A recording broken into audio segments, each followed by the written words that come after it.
மலை மாதேஸ்வரா இது பெரிய கோயிலா இல்லை பெரிய குரு நிலை கொண்டுள்ள இடமா? மகதேஸ்வர மலையின் உண்மை கதை. அந்த காட்டில் அப்படி என்னதான் இருக்கு? மகதேஸ்வரர் இங்கே வந்தது எப்படி? அப்படின்னா இவர் ஒரு குருவா இல்லை ஒரு நபரா? இவருக்கும் மாதேஸ்வரர் மலைக்கும் என்ன சம்பந்தம்? இல்லை ஈஸ்வரனே இவர் ரூபத்தில் அவதாரம் எடுத்தாரா? மலை மாதேஸ்வரா கோவிலின் உண்மை கதை. காவேரி பாலாறு இதன் இடையே உள்ள இந்த இடத்தை பற்றி பார்ப்போம் வாங்க. வணக்கம் நண்பர்களே. இந்த கோயில் பார்த்தீங்கன்னா தமிழ்நாட்டில் உள்ள மேட்டூர் டேம்லேருந்து 50 கிலோமீட்டர் தொலைவில் கர்நாடகாவில் சாமராஜநகர டிஸ்ட்ரிக்ட் அன்னூர் தாலுக்கா இந்த ஏரியாவில் மலை உச்சியில் இருக்கிறது தான் மலை மகதேஸ்வரர். வீடியோவை முழுவதும் பாருங்க. மலை மாதேஸ்வரர் என்பவர் ஒரு குருக்கள். இவர் வாழ்ந்தது 15ஆம் நூற்றாண்டில். இவர் கலியுகத்தில் பிறந்த சாட்சாத் சிவனின் அவதாரம் என இந்த ஊர் மக்கள் நம்புகிறார். சந்திரசேகரமூர்த்தி உத்தராய் அம்மா இந்த தம்பதியருக்கு பிறந்தவர் தான் மகாதேஸ்வரர். இவர் சிறிசைலம் பகுதியைச் சேர்ந்தவர்.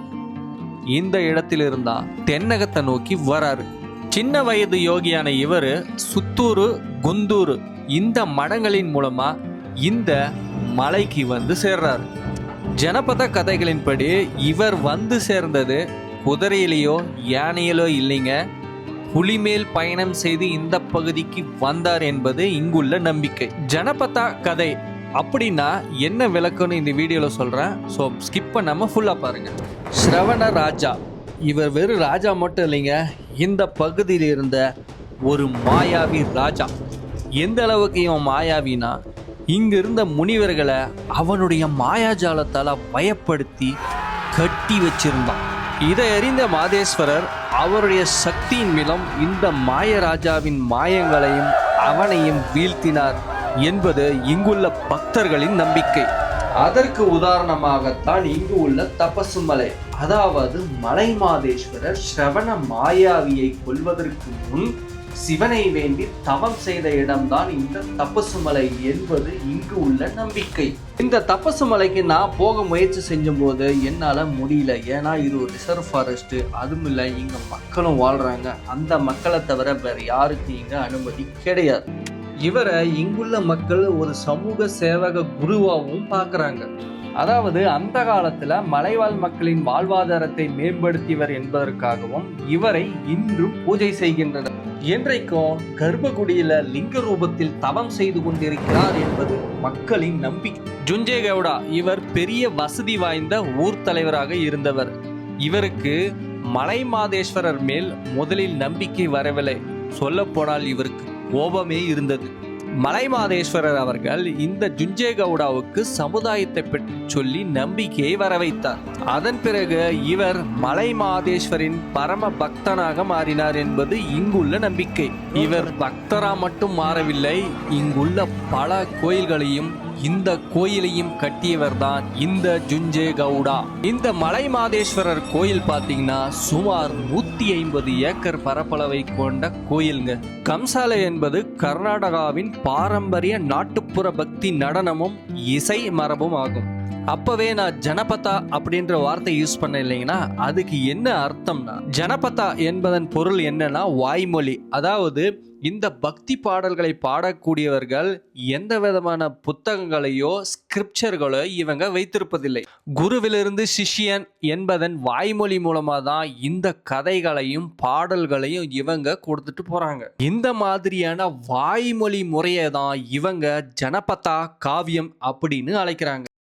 இங்கு 77 மலைகளை கொண்டது தான் இந்த மலை மாதேஸ்வரர். இந்த காடுகளை பற்றி நாம் பேசும்போது வீரப்பன் அவரை பற்றி பேசாம இருக்க முடியாது. இங்கிருந்து 45 கிலோமீட்டர் தொலைவில் தான் வீரப்பன் பிறந்த ஊரான கோபிநாத்தம் இருக்கிறது. வீரப்பன் மலை மாதேஸ்வரருக்கு பரம பக்தனாகவும் இருந்தார். அவ்வப்போது இந்த கோவிலுக்கு மாறுவேடத்தில் வந்து சென்றதாகவும் இங்கு உள்ள கதை.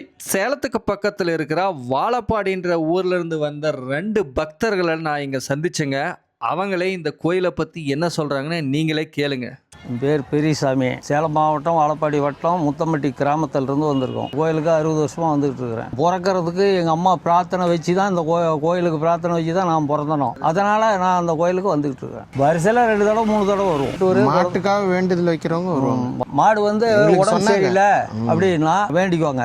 பால் கொண்டு வந்து அந்த பசு ஊத்துறேன் அப்படின்னு வேண்டிக்குவாங்க. அது நல்லாயிடும். நல்லாயிடனோடனே 2 லிட்டர் பாலை எடுத்துக்கிட்டு பஸ் ஏறி வந்துருவாங்க. சாமி கும்பிட்டு போவாங்க. அந்த விஷயத்தில் அது வந்து ரொம்ப பெஸ்ட்டு. எந்த மாடு சாவரமாக இருந்ததுன்னா கூட பிரார்த்தனை வச்சுக்கிட்டா நல்லாயிடும். மாதேஸ்வர மலைக்கு வேண்டிக்கிட்டால் நல்லாயிடும். நாங்கள் நீரை எடுத்துகிட்டு போய் போடுவோம். திருநீர் எடுத்துகிட்டு போய் மாட்டு தலைமையில் போடுவோம். தலைமையால இருந்து அப்படியே வால் வரலும் போட்டுக்கிட்டே போனோம்னா அந்த மாடு படுத்த மாடு கூட எழுந்திரிச்சிக்கும்.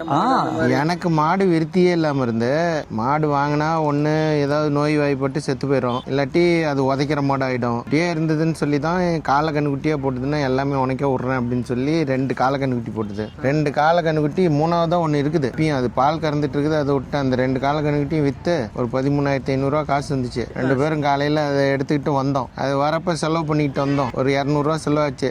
மீதி 13,300 வந்து உண்டியில் போட்டோம். உண்டியில் போட்டிங்களா? ஆமாம். உண்டியில் போட்டீங்களா? உண்டியில் போட்டோம். யாருக்கு சொல்லணும்? கடவுளுக்கு தெரிஞ்சா போதும் தானே. ஐயர்கிட்ட தட்டில் போட்டு அவங்க எடுத்துட்டு போயிடுவாங்க. அதனால உண்டியில போட்டு அது கடவுள் எங்க வழக்கம் அதுதான். நீங்க 13,500 உண்டியில போட்டீங்க? ஆமா ஆமா. இந்த மாதிரி வேற ஏதாவது போட்டிருக்கீங்களா உண்டியில? ஏற்கனவே ஒரு 1/2 பவுன் போட்டிருக்கிறேன். 1/2 பவுன்? எந்த கோயில்ல? நம்ம கோயிலே தான். இதே கோயில் 2020 போட்டு இப்போ ஒரு மாடு சனியாகாம இருக்குது. அதுக்கு வேண்டுதல் வைக்கிறதுக்காக வந்திருக்கிறேன்.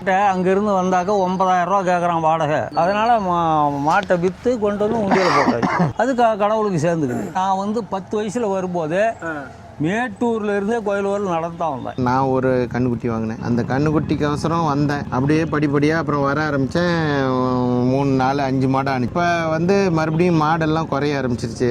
ஏன்னா நான் ஒரு 5-6 வருஷமாக எங்கள் அம்மா இருந்தாங்க, அப்புறம் என் பையன் இருந்தான் அப்படின்னு சொல்லி வர முடியாதாயிடுச்சு. எனக்கு நிலம்லாம் எழுதி தரமாட்டேன்னு சொல்லிட்டு இருந்தாங்க. அப்போ தான் எனக்கு நிலம் எழுதி கொடுத்தாங்க.